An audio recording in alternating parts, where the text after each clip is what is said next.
Well, I took care of that. Sorry about that. It's just a little bit minutes later, you know. I have a plumber coming to look at this business that's going on over my kitchen. It's falling apart. The whole place is falling apart. All right. So what I was talking about earlier was what we do on this channel. And apologize. It's taken 2 weeks to do this. So let's lose the few people that we get to actually read these things and listen to them. The idea, the I view things when I read things. Oh God, I hate that hair.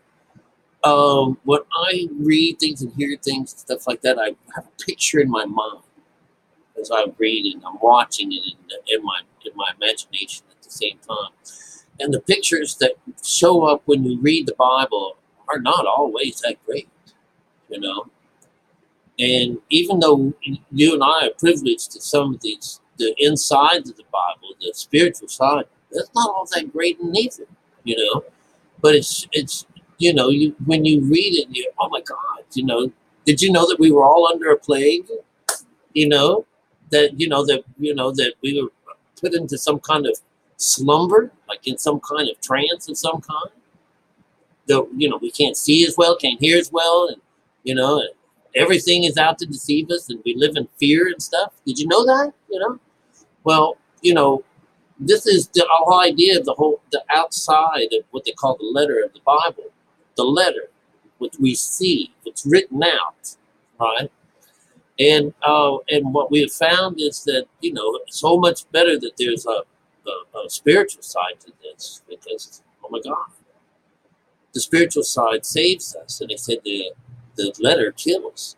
So we have also connected the dots in the Bible as from this idea of us have already committed ourselves to the blasphemous side of our lives, and that we ourselves made a vow with God to take us on this trip without God. All this time, we find out, and this is a clincher, that you've been following around Father, and you've been thinking all along that Father's God. That's how it's written. That's how it looks. Well, and Father's not God. And so, that's going to be the first thing that you have to open up to is that, wow, I've been fooled all this time. But so, when it comes down to us teaching about that, the only things that can give you any kind of solace is because the idea is to gain this knowledge, learn how to read the Bible correctly now, and you will understand that there's a formula to come back home. It's like E.T. phoned home. This whole thing that once the veil is lifted off of you, that not off the Bible, that it'll always be in there no matter what. But it's through your eyes and your ears that the Bible talks to you, talks directly to you. It's absolutely cool shit, man. And getting back to this other thing is, what do you feel when you do this? I can't tell you that neither, except that, I can't brag on it. I can't do nothing because they're like, oh, what are you? I said, I'm saved, and I really know what that means, It's because there's knowledge is given to you. The Bible tells you that you gain her, you get wisdom, and wisdom helps to set you free. And the whole idea is to adjust your mind to where it's even. And so what do you get out of that? Like, my kitchen's falling down all over the place, and I don't care, Who cares? It's going to fix. It's going to get fixed. There's a guy up there tearing up the other house. It's a shame. It's nice that they can tear up the other apartment, It's beautiful. But I ain't got no other place to go, I ain't complaining about shit, But maybe I'll get a couple of $100 off next month's rent. Who knows? I don't know. But it's only raining on that side of the house. If it was raining on this side, we'd be pissed off, motherfucker. All right, there's another part of me. Now, this is what else I know. I'm taking into partnership with this. I didn't get told it. I read the Bible. I believe the Bible. I believed it all those other years. I should believe it now. Now that I can see right through it, yes, I believe it. Right? So I don't believe in. I understand it. I understand this whole thing now. It's absolutely beautiful. I love it. So what do I get out of it? Nothing. I'm the only one that can celebrate this with me. I can talk to people out here and not see anyone or know anybody at all, but I can share with you, my goodness, the knowledge that pops out of our Bible, and only those people that can see will see it. Only those people that can hear will hear it. Everyone else, it's be like, the guy's an idiot, you know. He's got his own thinking, you know.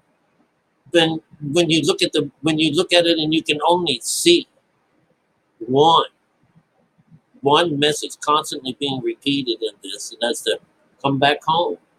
When you can read this, when you can understand the words that are coming out of my mouth, then you're welcome to come back home at any time. And so, say, oh, that sounds kind of cool. So you learn, you sow the seed, you got to sow the seed. There's a story in there, there's a parable about sowing the seed. It's really beautiful. And when you learn what that is and how to do it, you send that little seed of yours on this little mission. You don't have to go nowhere to do it. It's in the dark. Supposed to, they say, go in your closet, shut the door. That's not going to get you nowhere, but in the closet, in the dark, you just sit down. That's about going into meditation. And you're going in to darkness so that you can get the pineal gland to work. We don't need the daylight pineal gland working. We want its other side. Everything is in duality here. This is the place where you want to be. And so once you can cut off this outside world around us, and the more that this is God to come and dwell with you, come and hang out with you. What do you get out of it? I would say that, outside of any time I think something super cool that's beautiful, I get chills all over my body. And everyone just loves me, and they have loved me for a good long time, and those people that don't love me are evil in them. They start off that way. But otherwise, everything still hurts. I stubbed my toe. I'll cuss. I'm still that guy that you would consider to be like a sinful person, Certainly he hasn't got any God in him. But that's a misperception of things because, oh yes, God, oh boy, do I know God's with me. I just know it. And the jobs that he puts me out to do you think this is a wonderful thing to be able to come out here and share to you that, your religion is bunk, Well, it's not bunk, you guys. If you ain't finished it, then you gotta do that first. You have to read this Bible and understand that you gotta do your works first. And that's what I've been doing. That's what I talked about in the other video, the beginning of this is, I've looked, I've searched, I've knocked. Until there. Yeah. What happened? He's working up there, and I have to plumb. Adios. What happens? He's taking